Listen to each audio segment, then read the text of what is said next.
네, 우리 시간이 되었습니다. 우리 다 같이 묵도하심으로 10월 3일 금요일 새벽 우리 하나님 앞에 예배 드리겠습니다. 은혜로우시고 자비로우신 우리 주 하나님, 오늘도 우리에게 복된 날 주시고 주님 앞에 모여 예배할 수 있도록 믿음과 건강 허락하여 주셔서 감사합니다. 예배할 때 주의 성령께서 우리 마음을 감동하여 주옵시고 주님 더욱 사랑할 마음, 하나님으로 행복한 마음 더하여 주옵소서. 거룩하신 우리 주 예수님 이름으로 간절히 기도드리옵나이다. 아멘. 우리 사도신경 함께 고백드립니다. 전능하사 천지를 만드신 하나님 아버지를 내가 믿사오며 그 외아들 우리 주 예수 그리스도를 믿사오니 이는 성령으로 잉태하사 동정녀 마리아에게 나시고 본디오 빌라도에게 고난을 받으사 십자가에 못 박혀 죽으시고 장사한 지 사흘 만에 죽은 자 가운데서 다시 살아나시며 하늘에 오르사 전능하신 하나님 우편에 앉아 계시다가 저리로서 산 자와 죽은 자를 심판하러 오시리라. 성령을 믿사오며 거룩한 공예와 성도가 서로 교통하는 것과 죄를 사하여 주시는 것과 몸이 다시 사는 것과 영원히 다시 사는 것을 믿사옵나이다. 아멘. 찬송가 94장 주 예수보다 더 귀한 것은 없네. 함께 찬송하겠습니다. 찬송가 94장입니다. 주 예수보다 더 귀한 것은 없네. 이 세상 부귀와 바꿀 수 없네. 영죽은 내 대신 돌아가신 그 놀라운 사랑 잊지 못해. 세상 즐거움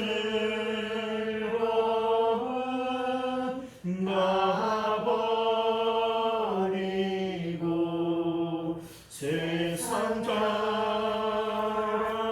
다 버렸네.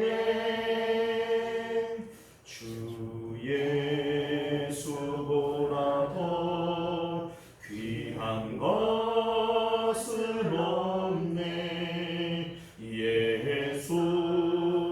예수밖에 없네. 주 예수보다 더 귀한 것은 없네. 이 세상 명예와 바꿀 수 없네. 이전에 즐기던 세상 일도 주 사랑하는 마음 맺지 못해. 세상 즐거움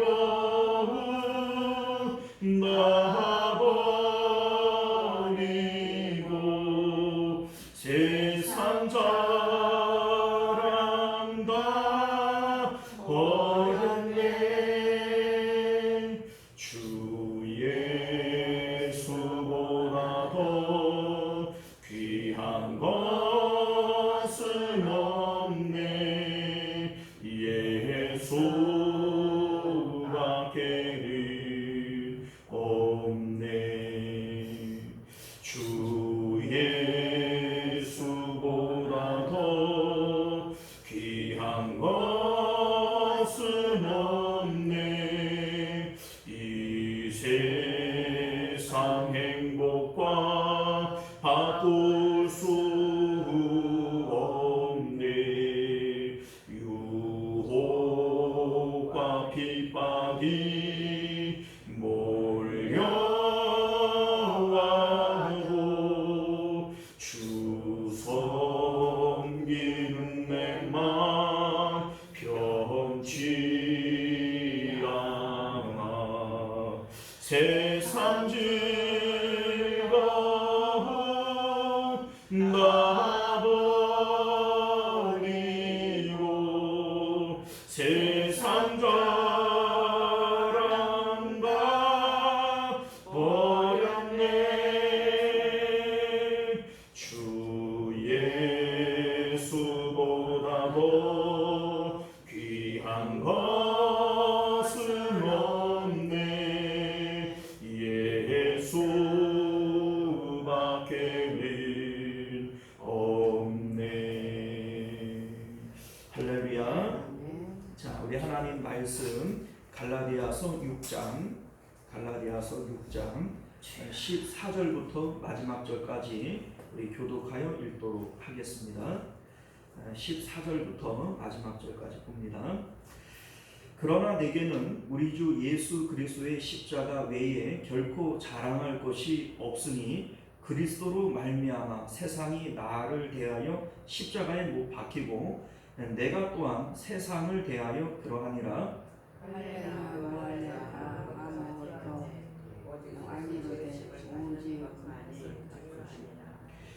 무릇 이 규례를 행하는 자에게와 하나님의 이스라엘에게 평강과 긍휼이 있을지어다.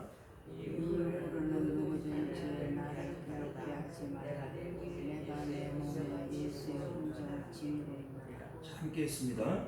형제들아, 우리 주 예수 그리스도의 은혜가 너희 심령에 있을지어다. 아멘. 자, 우리 함께 기도하겠습니다. 은혜로우시고 자비로우신 우리 주 하나님, 오늘도 우리가 주의 말씀을 함께 상고할 때 진리의 복음을 온전히 깨닫는 저희들 되게 하여 주옵시고, 이 복음으로 말미암아 구원의 길 가는 저희들 되도록 은혜 베풀어 주옵소서. 거룩하신 우리 주 예수님 이름으로 간절히 기도드리옵나이다. 아멘. 자, 오늘 우리는요 함께 읽은 본문의 말씀을 중심으로 믿음이 남긴 예수의 흔적이라고 하는 제목으로 하나님 말씀 나누도록 하겠습니다. 믿음이 남긴 예수의 흔적. 오늘로서 갈라디아서 말씀은 이제 마무리하게 되어지는데요. 우리 이제 앞서 말씀드린 대로 갈라디아 교회는 사도 바울이 1차 전도 여행 때 개척을 하고 2차 전도 여행 때 그 개척한 교회들이 잘 있는가 방문을 했더니 유대로부터 율법주의자들이 내려와서 그들을 미혹을 한 거예요.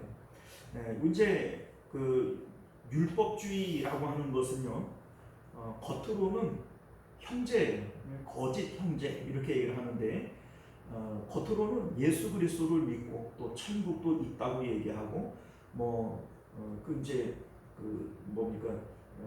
이제 복음을 이제 받아들이는 것처럼 겉으로는 형제로 보입니다.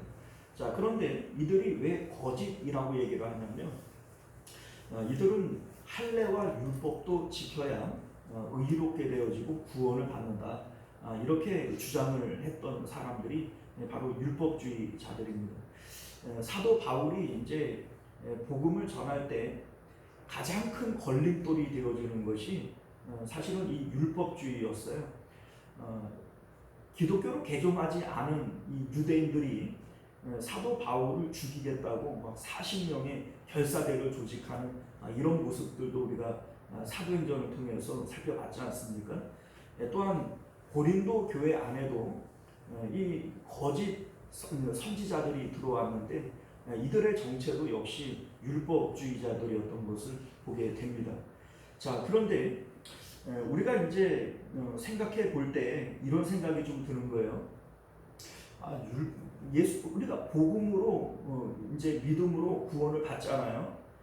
그러면 할례 좀 지키면 어떠냐? 그리고 율법 좀 지키면 어떠냐? 예수님을 믿고 구원을 받으면 되지. 이런 생각이 들게 되어지지 않습니까? 예수님을 믿는데 율법도 지킬 수 있는 거지. 자, 그런데 사도 바울이 이들을 거짓 형제라고 얘기하고 또 저주를 받을 것이다 이렇게 얘기를 하는 이유는 정말로 복음을 참으로 이해하는 사람들, 진짜 복음을 받아들이는 사람들은 그렇게 할 수 없다라고 하는 것을 깨닫게 되어집니다. 자, 무슨 얘기냐면 복음이라고 하는 것은 사도 바울은 뭐 계속해서 뭐 긴 얘기를 하는 것처럼 보여지지만 핵심적으로 얘기를 하면 딱 두 가지예요. 십자가에서 예수님과 함께 죽었느냐, 이거를 지금 얘기를 하는 것이고, 또 한 가지는 그래서 약속을 따라 아들의 영을 받았느냐, 이게 이 두 가지가 복음의 핵심이 되어지는 겁니다. 자, 그런데 세상에 대하여 죽은 우리들은 더 이상 세상의 어떤 율법도 무거운 짐도 질 수가 없는 겁니다. 이제 우리는 아들의 영, 성령을 받아서 성령으로 행하며 살아가야 되기 때문에 성령은 절대로 세상의 무거운 짐을 지우지 않습니다. 자, 그렇기 때문에 정말로 복음이 무엇인지를 이해하고 복음을 받은 사람이라면 율법주의자들처럼 그렇게 말할 수가 없는 것이죠. 그러니 우리가 복음을 이해하고 타인을 위하여 율법을 지킬 수는 있어요. 그러나 율법을 지킴으로써 구원을 얻는다라고 말할 수는 없는 겁니다. 우리 사도 바울이 이제 1차 그 예루살렘 총회 때에 이제 그 뭡니까 누구죠? 빌립을 이제 그 같이 예루살렘으로 데려갔잖아요. 그런데 억지로 내가 할례를 받지 못하겠다 이런 얘기를 해요. 그런데 디모데에게는 일부러 또 할례를 받게 합니다. 그 왜 이랬다 저랬다 하느냐? 할례라고 하는 것 자체가 구원과 무관하다는 겁니다. 이건 할 수도 있고 안 할 수도 있는 거예요. 자, 그런데 이것을 가지고 구원의 조건이라고 얘기를 한다면 이건 분명히 이단이 되어지는 것이고 그건 잘못된 것이다. 이렇게 지금 사도 바울은 말씀하고 있는 겁니다. 자, 그래서 우리 이제 사도 바울이 전하는 이 복음의 핵심은 딱 두 가지밖에는 없어요. 예수 그리스도를 통하여 세상에 대해서 내가 죽어야 된다는 거예요. 이게 이제 첫 번째고요.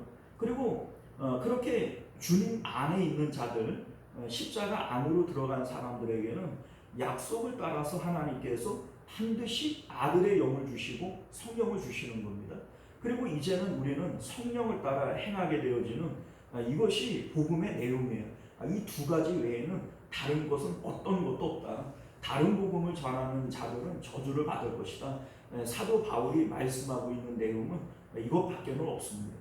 로마서에서도 또 뭐 고린도 전후서에서도 또 오늘 이 갈라디아서에서도 계속해서 반복되어지는 이 복음의 내용은 이 두 가지밖에는 없어요. 내가 십자가 외에는 아무것도 알지 않기로 내가 작정했다. 이 십자가 외에는 나의 자랑은 다른 것은 없다. 너희들 육체를 따라 행하지 말고 성령을 따라 행하라. 이 모든 얘기들이 뭐 여러 말들로 얘기를 했지만 핵심적으로 얘기를 하면 이 두 가지밖에 없는 거예요. 자, 그러니 사도 바울은 오늘 14절에서 이런 얘기를 해요. 우리 이제 앞서 11절 말씀을 보면 갈라디아서를 이제 마무리하면서 결론적으로 내가 큰 글자로 쓴다 이렇게 강조를 했어요. 큰 글자라고 얘기를 하는 것은 중요하다는 얘기고 핵심적이라는 얘기예요. 이게 결론 부분인 것이죠. 자, 그런데 여기서도 똑같이 이 십자가와 성령을 따라 행하는 이 두 가지를 마지막으로 또 강조를 하는 겁니다. 우리 14절 말씀을 보면요. 그러나 내게는 우리 주 예수 그리스도의 십자가 외에 결코 자랑할 것이 없으니 그리스도로 말미암아 세상이 나를 대하여 십자가에 못 박히고 내가 또한 세상에 대하여 그러하니라 이렇게 말씀해요. 자, 여기서도 이제 역시 십자가를 강조하고 있죠. 우리 이제 세상이 나를 대하여 죽었다. 이렇게 지금 얘기를 하는데 이게 이제 어떤 의미냐면요. 세상에서는 나를 미혹할 만한 것들이 많이 있어요. 그러니까 우리가 예수님을 믿기 이전에는 세상의 마음을 뺏기고 살아가는 거예요. 이것도 좋고 저것도 좋고 저게 있으면 행복하겠고 뭐 이렇게 늘 마음을 미혹할 만한 좋은 것들이 세상에 많이 있어요.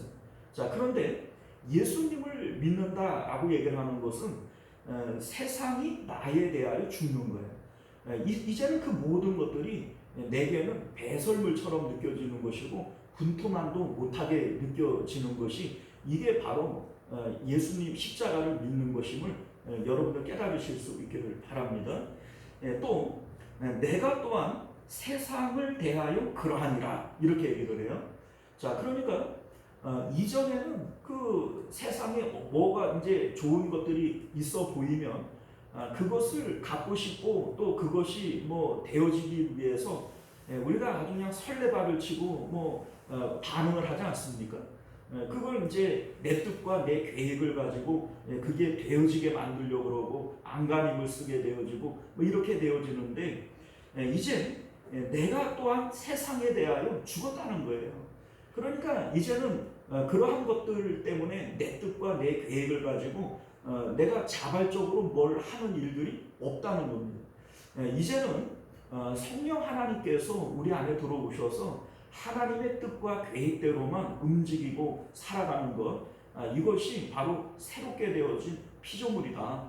이렇게 이제 사도 바울은 말씀하는 거예요. 자, 이에 대해서 15절 말씀을 보면 새로 지으심을 받은 사람이라고 얘기를 해요. 할례나 무할례가 아무것도 아니고되 오직 새로 지으심을 받은 것만이 중요하다. 이렇게 얘기를 합니다. 자, 새로 지으심을 받았다. 이게 바로 거듭남을 얘기하는 겁니다. 거듭남이고 새로운 피조물이고 이게 바로 새로 지으심을 받은 사람인데 십자가에서 세상에 대하여 죽은 사람들에게 아들의 영을 보내주시고 또 그 아들의 영을 따라서 살아가는 이 사람이 거듭난 사람이요 새로운 피조물이다. 이것을 말씀하는 거예요. 그러니까 할례나 무할례나 뭐 이런 것들, 뭐 율법을 지켰네 안 지켰네 뭐 이런 것들 한 것도 중요하지 않다는 거예요. 오직 중요한 것은 뭐예요? 내가 십자가에서 죽고 그리고 성령을 따라 살아가는 거, 이게 바로 새로 지으심을 받은 사람인데 이것만 중요하다는 거예요. 그러니까 우리가 복음이라고 얘기를 하는 거 어렵지 않아요, 그렇죠? 우리가 사도 바울이 지금 가르치고 있는 이 갈라디아서만 잘 이해해도 이단에 넘어가지 않을 거예요. 우리 이제 복음이라고 하는 게 뭐 어려운 것도 아니고 뭐 다른 것도 아니에요. 십자가를 통해서 세상에 대해서 죽는 것이고 그래서 이제는 아들의 영, 성령을 받아서 성령을 따라 행하는 것이고 그것 외에는 다른 복음은 없고 이렇게 우리가 이해를 하면 이 복음을 조금 더 그르지 않고 바르게 이해하는 것이다. 이렇게 생각하시면 될 것 같습니다. 자, 여러분들 사도 바울이 아그리빠 왕 앞에서 당신도 나처럼 되었으면 좋겠습니다. 이런 표현을 쓰는데 이게 바로 거듭난 사람이에요. 더 이상 세상에 그 어떤 것도 부러워하지 않습니다. 왜냐하면 아무것도 되지 못하고 뭐 이런 이 사도 바울이 표현을 하고 있는데 새롭게 지으심을 받은 사람, 거듭난 사람이 되어지면 세상에 이렇게 되면 좋고 저렇게 되면 좋고 세상에 대하여 부러워할 것이 없어요. 왜냐하면 세상에 대해서는 나는 죽은 사람이니까. 세상이 나에 대하여 죽었고 나도 세상에 대하여 죽은 존재가 되어지니까 더 이상 이 세상 가운데에서는 부럽고 뭐 가지고 싶고 뭘 이루고 싶고 이러한 것들이 있는 것은 사실은 세상에 대해서 죽은 게 아니라는 겁니다. 그러니까 이거는 복음을 영접한 것도 사실은 아니게 되어지는 것이죠. 자, 그래서 새롭게 지음을 받았다라고 얘기를 하는 것은 오직 하나님 안에서만 기쁨의 내용들을 찾는 것, 이것이 바로 새롭게 되어진 피조물을 드린 것을 믿으실 수 있기를 바라요. 16절에서 이 내용을 다시 한번 강조를 하고 있는데 무릇 이 규례를 행하는 자에게와 이렇게 되어져 있는데 이 규례가 뭐냐면 옛 규례가 있어요. 옛 규례가 뭐냐면 할례와 율법이에요. 지금 율법주의자들이 강조하는 규례가 할례와 율법이잖아요. 그런데 지금 사도 바울은 새 규례를 얘기하고 있어요. 새 규례가 뭐예요? 첫 번째는 예수 그리스도를 통해서 내가 세상에 대하여 죽는 것이고, 두 번째는 아들의 영을 받아서 이제는 성령을 따라 행하는 것. 이게 바로 새로운 예수 안에 두 규례라는 겁니다. 그래서 이 규례를 지키는 자가 바로 하나님의 이스라엘이다, 이렇게 얘기를 하는 겁니다. 우리 이제 유대인들이 할례와 율법을 자기들이 이스라엘이라고 하는 이러한 그 증거로 제시를 하는 거예요. 할례와 율법이 있어야 이스라엘이고 선민이다, 이렇게 얘기를 하는 것이죠. 자, 그러니 너희들이 복음을 영접했을지라도 이방인도 그리스도인이 되어지기 위해서는 할례와 율법을 가져야, 이 규례를 지켜야 이스라엘이 되는 것이다, 이렇게 주장을 하는 것인데, 사도 바울은 그게 아니라는 거예요. 앞서 얘기했던 이 두 규례, 예수 그리스도를 통하여 세상에 대하여 내가 죽는 것, 그래서 아들의 영을 약속을 따라 받는 것, 이 두 규례를 지키는 사람이 하나님의 이스라엘이다, 참 이스라엘이다, 이렇게 말씀하고 있음을 믿으실 수 있기를 바랍니다. 자, 17절 말씀을 보면요, 이 말씀은 학자들마다 좀 의견이 분분한 내용입니다. 이유로는 누구든지 나를 괴롭게 하지 말라, 내가 내 몸에 예수의 흔적을 지니고 있노라, 이렇게 얘기를 합니다. 근데 주석책을 찾아보면요, 이 내용에 대해서 뭐라고 얘기를 하냐면, 내가 내 몸에 예수의 흔적을 가졌다, 이것이 사도 바울이 복음을 전하면서 돌에 맞기도 하고, 3번 태장에 맞고, 4번 40에 한 대 감한매를 맞고, 여러 가지 그런 고난을 받으면서 몸에 여러 상처라든지 이런 흔적들이 남았을 거 아니겠어요? 이것을 예수의 흔적이다, 이렇게 얘기를 한다는 겁니다. 자, 그런데 이렇게 이해를 하면 이 말씀이 그냥 오해 없이 그냥 받아들여져요.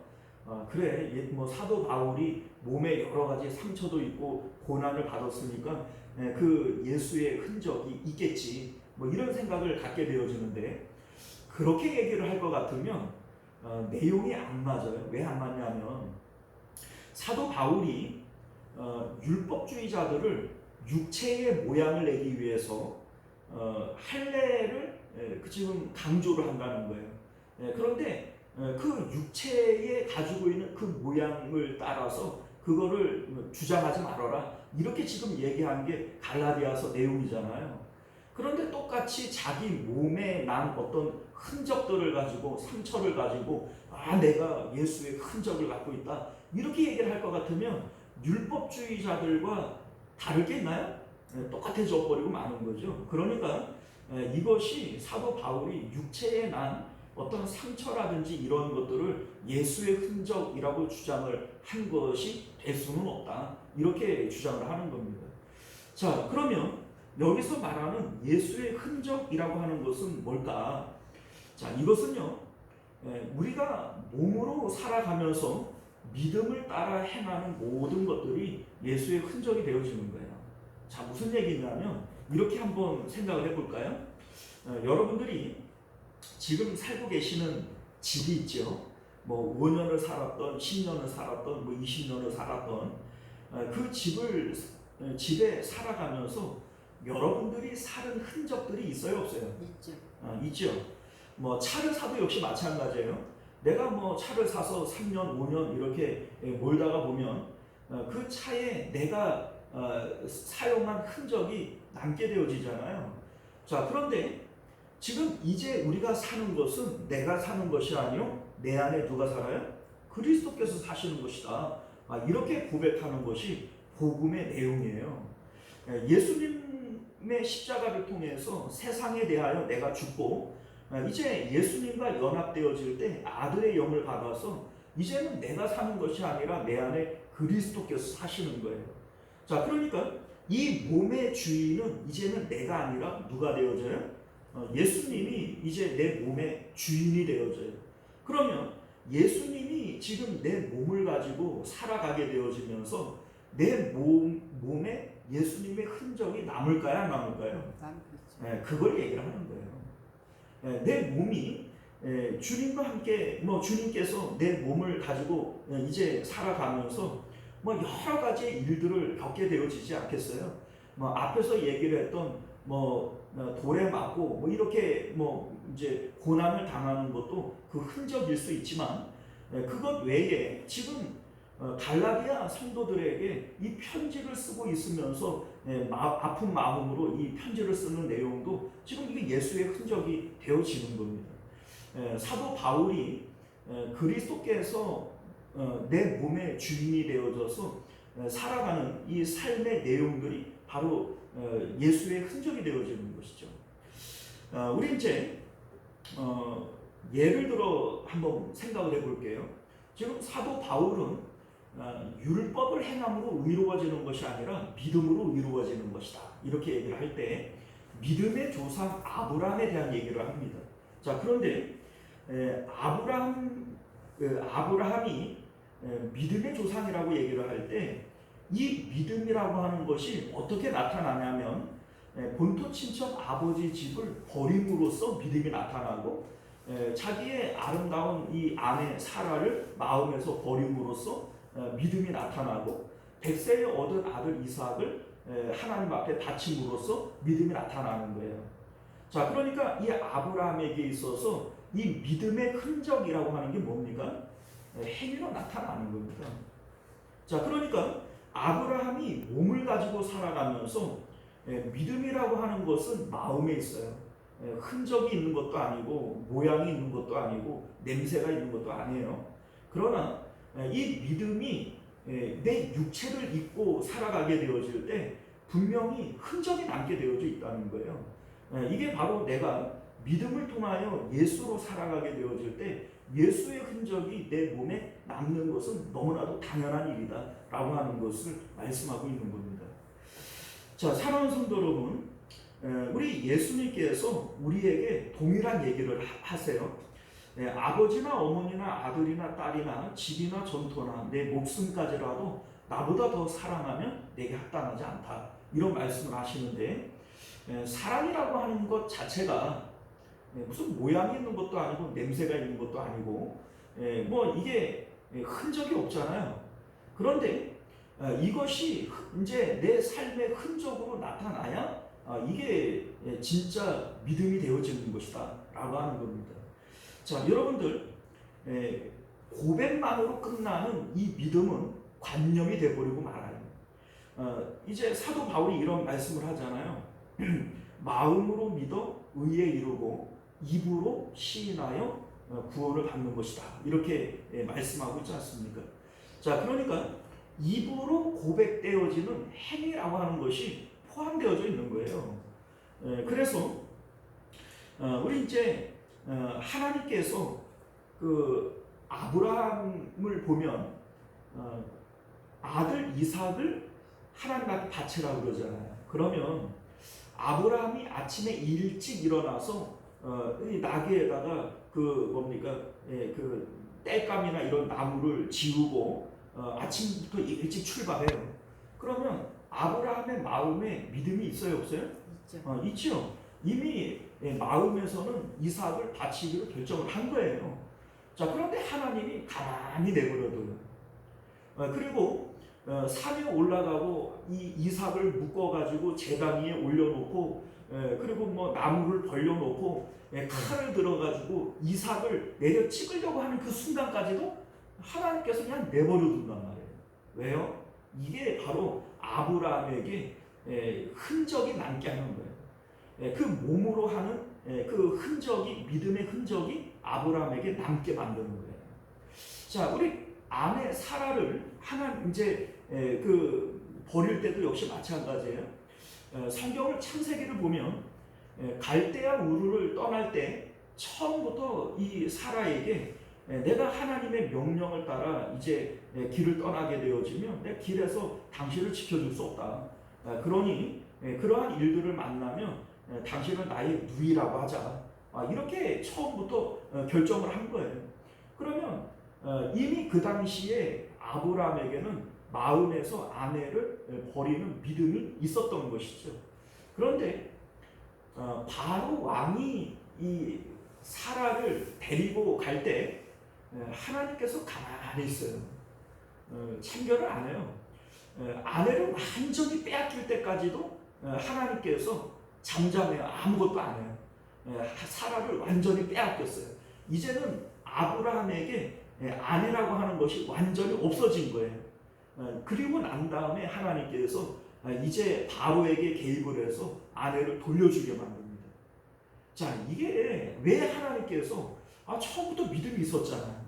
그런데 왜 하나님께서는 결정적인 완전히 빼앗길 때까지 그리고 이제 이삭을 완전히 죽이기 전까지 왜 하나님께서는 그렇게까지 내버려 두시느냐? 이러한 일들을 통해서 아브라함에게 믿음의 흔적이 남게 만드시는 겁니다. 자, 그런데 여러분들, 이 믿음의 흔적이라고 하는 것이 결과적으로 나중에 우리가 하나님 앞에 서게 되어질 때 하나님과 우리 사이에 추억이라고 하는 것이 이게 바로 이렇게 만들어지는 거예요. 내가 마음으로 하나님 언제나 사랑하는 거 아시죠? 이게 아니라 이 아브라함처럼 내가 하나님 앞에 본토 친척 아버지 집을 떠남으로써 내 아내를 내가 잃어버림으로써 또 100세의 얻은 이 아들을 하나님 앞에 바침으로써 내가 하나님을 사랑하는 믿음의 흔적들을 남겼지 않습니까? 이게 하나님과 아브라함 사이에 추억이 되어지는 것이고 하나님께서 각 사람이 행한 대로 내가 갚아주리라 얘기했던 이 갚음이라고 하는 것이 행위를 통해서 나타나는 거예요. 우리 이제 성경에 보게 되어지면 각 사람들이 믿은 대로 갚아준대요, 행한 대로 갚아준대요. 행한 대로 갚아준대요. 자, 왜냐하면 그 사람 안에 믿음이 있어요. 자, 그런데 이 믿음이라고 하는 것이 행위로 나타나기 이전까지는 그냥 관념으로 있는 거예요. 관념으로만 있어요.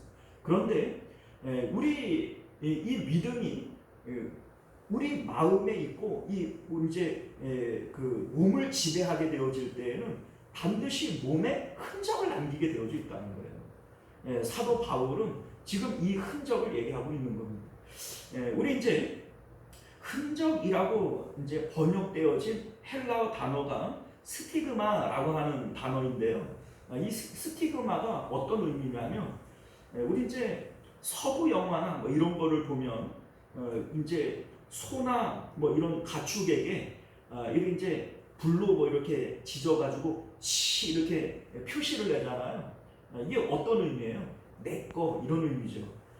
그런데 이 고대 시대에도 이 스티그마라고 하는 것이 종이나 가축이나 이러한 자기 것에 표시를 하는 것이 이 엠블럼이 바로 이 스티그마라고 하는 겁니다. 그러니까 내가 예수의 흔적을 가졌다라고 얘기하는 것은 이제 나는 예수님 거다.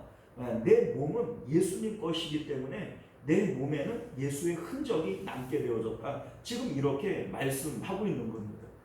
자, 그러면 오늘날 우리들에게도 이 예수의 흔적이 분명히 있어야 되는 거예요. 우리가 예수의 흔적이라고 얘기를 하면 뭐 사도 바울처럼 어디 가갖고 예수님 복음 전하다가 두들겨 맞고 흔적을 내라 이런 얘기가 아니잖아요. 내가 정말로 예수님이 내 몸의 주인이라면 계명을 지키는 것이 이게 바로 그 스티그마가 되어질 수 있는 거예요. 요한복음 14장 15절 말씀을 보면 너희가 나를 사랑하면 나의 계명을 지키리라 이런 말씀을 합니다.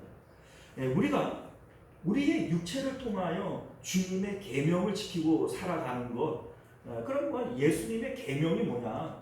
예수님께서 우리에게 명령한 게 뭡니까? 자기를 부인하고 자기 십자가 가지고 나를 따라와야 된다. 이게 바로 예수님의 계명이에요. 우리에게 명령하신 것이죠. 우리가 또 이러한 명령을 지켜 행하면 반드시 약속을 따라 성령님을 우리에게 보내주시는 것이고 이제 우리는 육체를 따라 살아가는 것이 아니라 성령을 따라 살아가는 것, 이게 바로 예수님의 계명이고 이 새롭게 되어지는 거듭남이요 이 피조물인 것을 믿으실 수 있기를 바랍니다. 자, 그런데 우리가 그렇게 성령을 따라 살아가게 되어질 때 내 몸이 지나가는 이 흔적들이 있잖아요. 살아가는 생활의 흔적들이 있잖아요. 이게 바로 예수님이 내 안에 계시다라는 증거이고 예수의 흔적 아닙니까? 그런데 이것이 없이 내가 뭐 예수님을 믿는다라고 얘기할 수 있느냐? 그럴 수 없다는 거예요.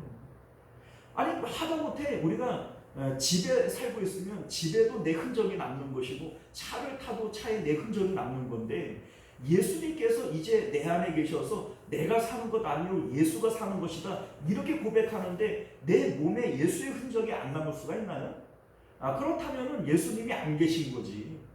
예수님이 안 계시니까는 내 몸에 예수의 흔적이 안 나타나는 것이지, 예수님이 분명히 내 안에 계시다면 내 몸에 예수의 흔적이 나타나는 것은 지극히 당연하다는 겁니다. 자, 여기서 중요한 것은 물론 어떤 행위로 나타나는 흔적을 얘기하는 게 아니에요. 우리 이제 18절 마지막 절을 보게 되어지면 예수 그리스도의 은혜가 너희 심령에 있을지어다 이렇게 얘기를 해요. 이 심령이라고 하는 건 마음이죠. 예수님의 은혜가 우리 마음이 있어야 되고 또 그 은혜를 통한 흔적이 있어야 되는 거예요. 그런데 이 둘 중에 하나만 없어도 사실은 이게 다 가짜가 되어지는 겁니다. 은혜가 있으면 은혜의 흔적이 나오게 되어져 있는 것이고 흔적이 없으면 은혜도 없는 거예요. 자, 그러니 우리가 오늘 이 말씀을 통해서 우리 몸에도 예수의 흔적이 있기를 소망할 수 있는 저와 여러분들이 되어질 수 있기를 바랍니다. 믿음의 조상 아브라함, 이 아브라함이 믿음의 흔적을 남긴 것은 육체를 통하여 남긴 것이지 마음에 남긴 게 아니에요. 아브라함이 하나님 내가 하나님 사랑하고 믿는 거 아시지요? 그러나 내가 본토 친척 아버지 집은 못 떠나요. 내가 사랑하는 아내는 못 버리고요. 100세 얻은 아들은 내가 하나님 앞에 못 줘요. 이러면서 내가 하나님 사랑하고 믿는 거 아시죠? 라고 얘기를 하면 그게 믿음인가요? 그게 믿음이지 않아요. 그러니까 결과적으로 아브라함의 믿음, 그 믿음의 흔적은 육체를 통하여 나타나는 겁니다. 우리가 이 말씀을 통해서 우리에게도 예수 그리스도의 흔적이 남는 삶이 되어질 수 있기를 주님의 이름으로 축원드립니다. 우리 하나님 앞에 섰을 때 이전에 우리의 삶을 추억하며 하나님과 대화할 수 있는 추억거리가 뭐겠어요? 마음으로 믿는 거예요? 아니요. 육체의 흔적들을 통하여 추억이 남는 것이고 그리고 상을 받는 것도 행위대로 받는 것임을 믿으실 수 있기를 바랍니다. 기도하겠습니다. 은혜로우시고 자비로우신 우리 주 하나님, 우리가 갈라디아서를 통하여 참 복음이 무엇인지를 깨닫게 되어집니다. 이제 나는 세상에 대하여 죽고 오직 예수로 사는 것, 이것이 바로 참 복음인데 정말로 내가 복음을 받아들이고 예수님으로 살아가면 내 안에 예수님이 계신 그 흔적이 남는 것이 당연한 일일 것입니다. 우리 하나님, 우리 삶 가운데 예수님이 내 안에 계신 흔적들이 남고 있습니까? 내가 말하고 행동하고 살아가는 모든 그 삶의 내용들 가운데 예수의 흔적들이 남도록 은혜 베풀어 주옵소서. 이것이 주님 앞에 섰을 때 주님과 내가 대화할 수 있는 추억거리가 되어질 것이고 그 행위를 통하여 하나님께서 나에게 상을 주실 것임을 믿게 하여 주옵소서. 거룩하신 우리 주 예수님 이름으로 간절히 기도드리옵나이다. 아멘. 주기도문으로 예배를 마치겠습니다. 하늘에 계신 우리 아버지여, 이름이 거룩히 여김을 받으시오며 나라가 임하시오며 뜻이 하늘에서 이루어진 것 같이 땅에서도 이루어지이다. 오늘 우리에게 일용할 양식을 주시옵고 우리가 우리에게 죄 지은 자를 사하여 준 것 같이 우리 죄를 사하여 주시옵고 우리를 시험에 들게 하지 마시옵고 다만 악에서 구하시옵소서. 나라와 권세와 영광이 아버지께 영원히 있사옵나이다. 아멘. 자, 우리 계속해서 함께 기도하실 때 말씀을 기억하시며 기도하실 수 있기를 바랍니다. 내가 정말 복음을 받아들인다는 것은 내가 십자가에서 죽어서 주님과 연합하는 것이요, 아들의 영을 받아서 성령으로 살아가는 겁니다. 그래서 이제는 내가 사는 것 아니요 내 안에 그리스도께서 사시는 것, 이게 바로 복음의 핵심적 내용입니다. 예수님께서 내 안에 사신다면 예수님의 흔적이 내 몸에 남아야 되는 것은 너무나도 당연한 일입니다. 우리가 이 시간 예수님의 그 흔적들이 우리 몸에 생길 수 있도록 그렇게 해 주옵소서. 기도하실 수 있기를 바랍니다. 우리 주여 한번 외치고 기도하겠습니다. 주여, 은혜로우신 우리 주 하나님, 우리가 오늘도 주님의 복